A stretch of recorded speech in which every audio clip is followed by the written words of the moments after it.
The following is a project of our nonprofit newsroom. Support Midcoast Morning and local community-centered journalism today by signing up to be a monthly sustaining donor at chly.ca/donate. It doesn't take much money to support local news. Hello and welcome to Midcoast Morning. I'm Joe Pugh. A true crime story and a train disaster from the island's past are being looked at through a new lens. Historian Dave Flawse wonders whether Henry Wagner, aka the Flying Dutchman, deserved his date with the hangman's noose. And author Kim Bannerman explored the commemoration, or lack thereof, of the Japanese victims of the Trent River train disaster of 1898. Both stories appeared in the book A Place Called Cumberland, released by the Cumberland Museum and Archives. We brought you some info on that collection previously on the show, but didn't have time to delve all the way into the stories. On March 3rd, 1913, a shootout at a Union Bay general store led to the death of Harry Westaway and would later lead to the hanging of Henry Wagner, aka the Flying Dutchman. I spoke with Dave Flawse, who explored the lead-up to and fallout from that fateful night. So this was a guy who was a pirate on the coast here in both the States and Canada. And he ended up breaking into a store in Union Bay multiple times. And eventually the police laid a trap for him. And there was a big shootout. This was like one of the most famous shootouts in island history kind of thing. And so in researching for this, I started to look through all the previously written versions. And there was probably like around 6 over the last 100 years. And I noticed inconsistencies between them. So like, I just asked myself, like, okay, what really was the weather like that day? Or like, what were the ordered events? So I ended up pulling the murder case file from the archives in Ottawa and prison records from Washington State, just to like get a clear picture. And yeah, those proved very illuminating because they didn't only answer these small details, but they kind of brought this bigger question of like, hey, did this guy deserve what his final judgment was for what ended up being accusation of murder, and he was executed, right? So did he deserve that? So what did you find out? What can you say maybe with certainty was what happened on that day of the shootout? Yeah, so it's hard to say because in the murder case files, you see the report from the police's side. Like it takes place in this courtroom. You see like, you know, the teleprompter, whatever they're called, teleprompter? Stenographer, yes. And so the stenographer is writing everything down, and it's in this document, like verbatim. And so you get like the lawyers, the attorneys interviewing the police, and they have their version, which is like the version that's told in all these stories that I found, right? And then they have the version of this pirate, the Flying Dutchman, and his version is totally different. And the thing is, it actually has some fair points, given all the other evidence in there, that definitely he didn't deserve to be executed, I would say. His lawyer pointed out that even before the trial started, people on the jury had said they're going to execute him. Like it was already, this guy kind of had like had a past, and it really caught up to him because he'd done all these robberies, and people just really wanted to see him gone. So who was the Flying Dutchman? What's his story leading up to these events? So the Flying Dutchman, he was an American. He was born in Louisiana. And at 18 years old, he had lost both his parents, and he was kind of thrown into the world.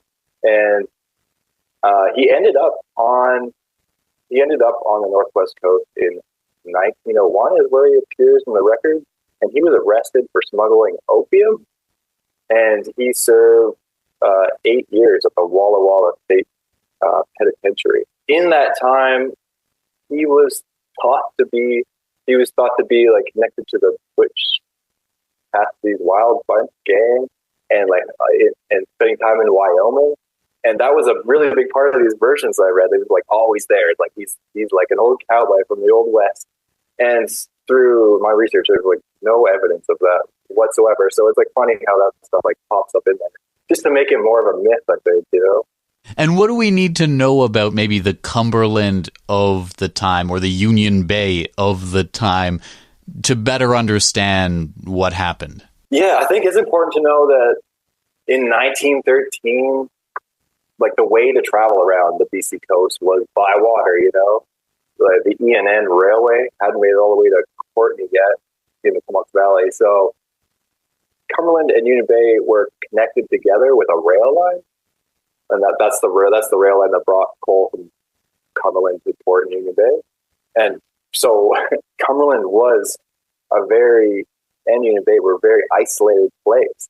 So this guy, Henry Wagner, the Flying Dutchman, he had this boat called the Spray, and it was a 22-foot power boat. So power engines were really rare at the time, and it was outfitted with a small sail. So he could swoop in anywhere connected to the water and rob the place, and then escape very easily and quickly. And he had a hideout on Lasqueti Island where he'd go. And Lasqueti Island, they didn't know. They thought he was just like a farmer or a member. He was an outstanding member of the community. They had no idea he was a pirate, and until after he was caught. So he was living like a double life, just blending into Lasqueti Island society, and then he would hop off on his slightly powered boat and rob places. Yeah, exactly. Yeah, he was just, and he had this double life, and he even changed his name several times throughout his life to evade capture. So people, I guess back then, you know, you could just change your name; it wouldn't matter. Yeah, what was policing like in and around Cumberland, Union Bay at the time? Yeah, so in the 1880s, this is kind of before Cumberland started. There was one lone police officer for all of the North Island, and his name was David Stevenson, and he was based out in Nanaimo. And if there was any trouble, he would paddle his canoe and he would take prisoners back to the jail in his canoe. And I don't know whether they helped him paddle or not, but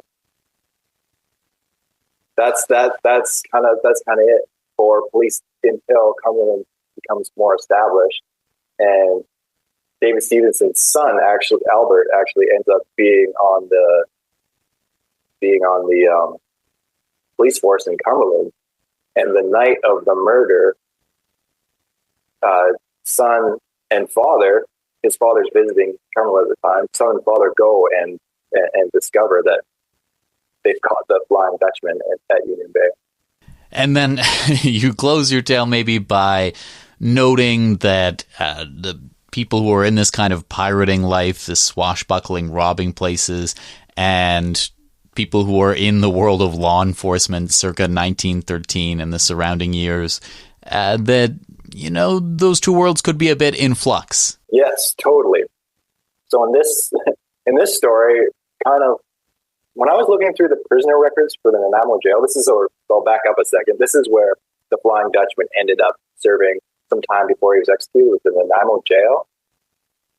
And as I was looking through these records, I just know there's one day, August 16th, there and 100 and something names are entered that day, and the occupation of each of them is miner. So this is the mining strike, right? And they arrested hundreds of miners for striking. And they brought in the militia, of course, but also the police took part in arresting all these people. And David Stevenson, the guy who was like instrumental in helping catch the Flying Dutchman, it can be seen in this like famous photo where he's on a horse quelling the strike. So yeah, there's that part of it, and also there's the part where these police officers have like one example is one of the officers that arrested, that was helped that assisted in the arrest of the Flying Dutchman, ended up robbing the coast in a similar way to the Flying Dutchman, kind of taking his MO. So, flashing forward more than 100 years to 2024, what do you think this story has to teach us today about the place? The way to travel the BC coast back then was by water, and Cumberland really was an isolated place. And with, there's roads and highways everywhere. So like the old connection between Cumberland and the rest of the world, the isolation is mostly gone now. But I think the isolation lives on in, you might call it old Cumberland. Kind of like when the place is isolated, I guess there's no choice but just to figure things out, do it yourself. And yeah, over 3 or 4 generations, I think this attitude has been passed down, and you can see it in things like the mountain bike trails. So like in the book, Andrew Finlay's story outlined, the history of mountain biking Cumberland. And I think today there's a permit process if you want to build a trail in Cumberland still, but back in the day, we would build trails. We just go over there and do it, I don't know. It's just kind of like that. That spirit lives on in that way. You talked about earlier on the idea that there were a whole bunch of different accounts of the story you told, and you looked at them and you thought, well, number one, I don't know if this is accurate. I need to find the primary sources. What else did you take away from reading those other accounts of this tale of the Flying Dutchman over time, told in, different periods? What did those say about the periods they were written in, maybe? At the beginning, this story appeared in a magazine called Shoulder Strap.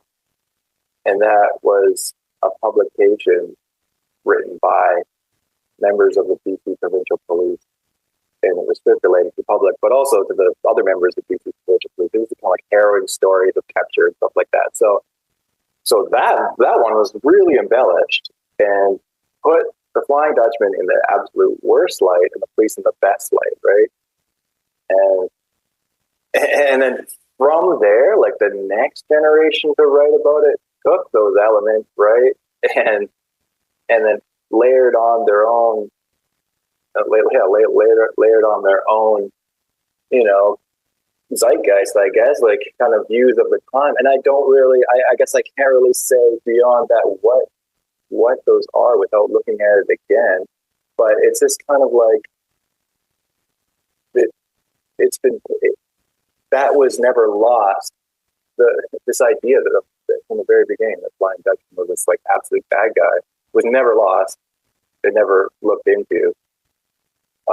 And maybe, I don't know, maybe I'm just a product of this contemporary time that we scrutinize the past way more than has happened over the last 100 years. What do you think is the reason why it's important to gather and to share stories from a place's past like you have taken part in doing? What do you think the value of that is for people who live in the community, people who live around the community and come and visit? What do you hope they take away? Yeah, it's important to understand where you're living and what people before you have done here. I mean, I was walking in the woods up, Perseverance Creek, and on the side you can see the coal seams, right in the side of the river, or on the ravine. And there's like a mine entrance, right? Like right in the coal seam on the side, and you can go in there if you want. I didn't go in there. But like, okay, like what is this doing here? And I ended up chancing across the information that it was right near Chinatown, where people living there would go and just dig into this coal seam and get coal for their own personal use, right? And they did that until the mine owners shut that down, and they didn't allow them to go get the coal for free. They made them pay for it, right? So like you could just see these things in the physical world and be able to relate them to history. Is there anything else you think it's important to bring to a conversation like this one? Just keep writing about history again and again, even if it's the same topics, because you're going to find new ways to discuss it. Well, Dave, thank you so much for taking the time to discuss it with me. Yeah, no problem. Thanks for having me. Local historian and author Dave Flawse speaking with me about the story of Henry Wagner, aka the Flying Dutchman, who was hanged after a fatal shootout at a Union Bay General Store that took place in 1913. Midcoast Morning is made possible by the Community Radio Fund of Canada and generous listeners like you. Support and grow our nonprofit newsroom project today at chly.ca/donate with a monthly or one-time donation.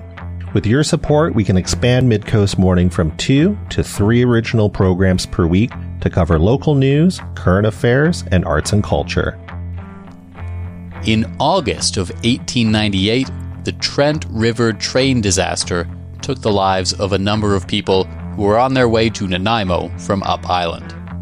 Not all of the victims were commemorated in the same way. For example, an article from the Victoria Daily Colonist at the time listed the names and injuries of those who died, often in quite gory detail, except for 2 Japanese workmen who aren't identified by name. Thanks to another source, we now know them only as Kei Nanko and Osana. When author Kim Bannerman was invited to be part of an anthology of non-fiction stories about Cumberland's past, she was motivated to investigate the story that wasn't told. I wrote a novel back in 2011 called Bucket of Blood, which takes place in Cumberland in 1898. And in the course of making that novel, of researching that novel, I did tons of research into Cumberland's history and tried to recreate Cumberland as it was. And one of the stumbling points I found when researching that book was just the amount of racism.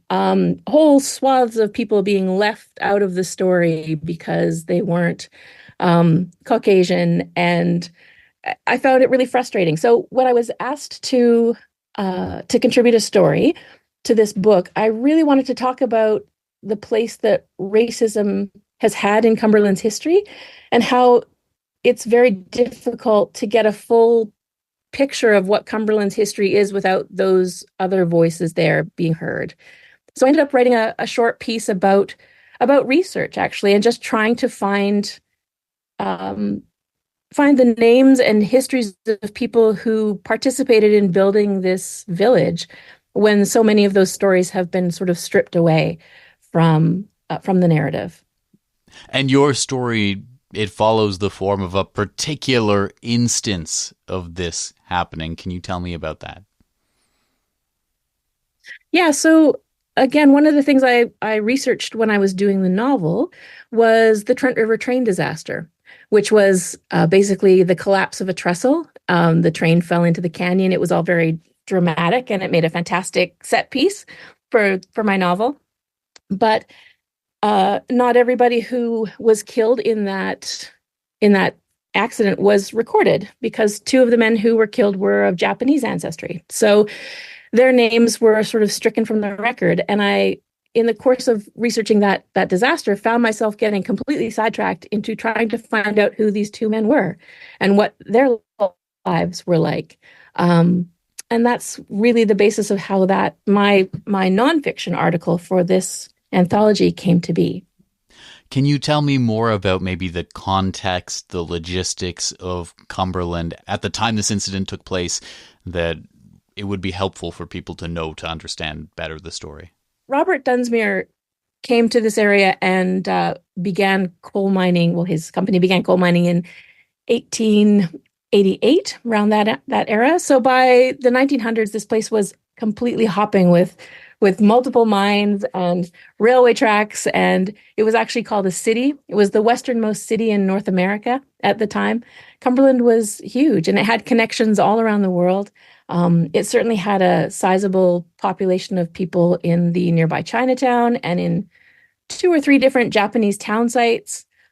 So it was a really fascinating city, actually, to research. All these different people brought together from all different places around the world. Plus, you've got the stress and pressures of the mines, the mine management, the workers, labor. It was a fantastic place to set a book and to research. Yeah. And of course, that against that backdrop was this particular train disaster that I wrote about. And so the names that are left out in some sources, in the newspapers, for example, when they write about this. What was the process like of you going back and trying to find those? Well, I mean, it wasn't easy. Certainly on a lot of the cairns and memorials in Cumberland, for example, there was a large mine disaster in Number 6 Mine Park. There was an explosion. And on the cairn there, a lot of the names are listed, but then anyone of Chinese and Japanese ancestry is just basically anonymous. Like, they'll put a number of how many Chinese men died in that explosion. So to try and root through the archives and primary sources and find those names was not exactly easy, especially when, in my case, I don't speak the language either. So it was it was tricky to find it. Eventually, sort of going through government documents and legal documents, came across the names, but it was very, very difficult to find that information. What was it like when you actually went to the Japanese cemetery and you were looking at the headstones very intently, looking for these specific people's names? Well, first of all, I don't speak Japanese and I can't read Japanese. So it was incredibly frustrating. And it really made me realize my own limitations when it comes to speaking and reading languages and literacy. I've been aware of these areas I grew up in Cumberland. So we used to hang out as moody teenagers in all of the cemeteries, and they're beautiful sacred spaces. The trees have been left to grow wild, and they're absolutely wonderful spots to go for quiet contemplation. But it was really, for the first time, kind of starting to see all of the sort of scars on the landscape that have been caused by racist acts throughout the 20th century. And it was really disappointing and disheartening to me to see how much of Cumberland's history has been negatively affected by racism. You can see sort of these acts that have taken place, for example, the destruction of the Japanese cemetery due to anti-Japanese sentiment after World War II. Even though that's 70 years in the past now, you can still see those scars on the landscape of how people acted and how they've influenced how this place has grown. To that end, you talked a little bit maybe about the context of what Cumberland was like circa the turn of the 20th century. But between then and now, what kind of important historical context do you think people need to keep in mind or know about? I think people need to keep in mind that as a community, we continue to grow and evolve and develop, and that Cumberland for a long time was, almost a ghost town once the mines shut down, and it really went into this sort of sense of stasis, and that we as a community should continue to push back against the darker parts of our history, not forget about them, certainly bring them out into the light and teach people about Cumberland's less than savory aspects, but to realize that as a community, we are a modern community and we're moving forward, and we can make choices to act better, basically, than the people who came before us, the people who were our ancestors or who are sometimes our own family members. We can push back and act better. So what do you think this story tells us about Cumberland today then? I think the whole anthology really talks about how Cumberland is developing and diversifying and has a greater wealth of individual stories than are often shared. Often whenever you see anything about Cumberland, it's about coal mining and it's about labor history, and these things are very important. But there was a lot of other people who lived here whose stories weren't shared and weren't recorded.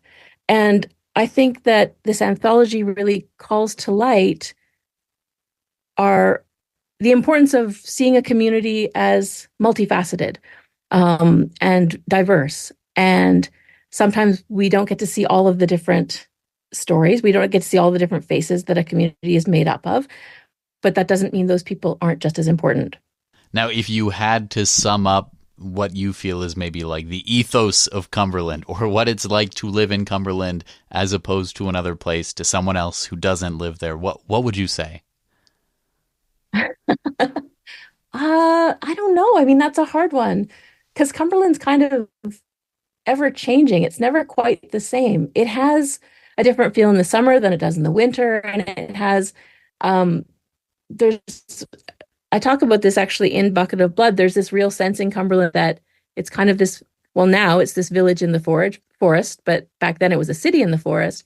And there's this sort of wonderful sense of energy and events and things happening and people being involved, but also you're surrounded by bears and cougars and wolves. And it's a wonderful meeting place of both sort of energy and excitement and also contemplativeness and serenity. I don't know. I feel like I'm not perhaps putting it in towards the best way possible, but Cumberland has so many different sides to it. And it really does depend on the day, where you're at, how it feels. And if someone who doesn't live in Cumberland, who maybe hasn't spent much time there, pops in for a visit or maybe reads the collection, what are the things you hope that they take away? Well, I hope they'll come and visit the museum and have a look around. I hope that they'll take away that this place is full of surprises and full of surprising people. And I hope they'll take away the sense that this isn't sort of a spot that's stuck in history, that it has a really fascinating history, has amazing stories to tell, but that it's still evolving and vivacious and full of life. Well, Kim Bannerman, thank you so much for taking the time to speak with me about it. Thank you. Thank you so much. Author Kim Bannerman speaking about Cumberland and the Trent River train disaster of 1898. An essay from her on the subject appears in the collection A Place Called Cumberland, put together by the Cumberland Museum and Archives.